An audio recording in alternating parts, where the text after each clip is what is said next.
Tube Tamil cinema news. Vikram K. Kumar இயக்கத்தில் அஜித் குமார். அஜித் படத்தை இயக்குகிறவர்களின் பரிசீலனை பட்டியலில் விக்ரம் கே. குமாரும் இணைந்திருக்கிறார்.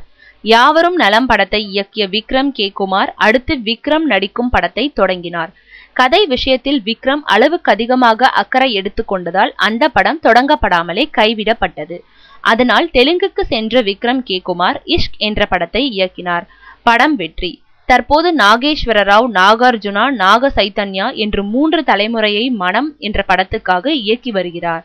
இதையடுத்து தமிழ் படம் பண்ண போவதாக விக்ரம் கே. குமார் தெரிவித்திருந்தார்.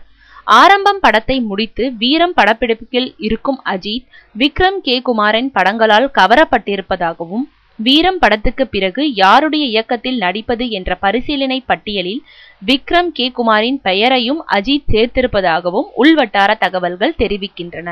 விரைவில் இது குறித்து அதிகாரப்பூர்வ அறிவிப்பை எதிர்பார்க்கலாம்.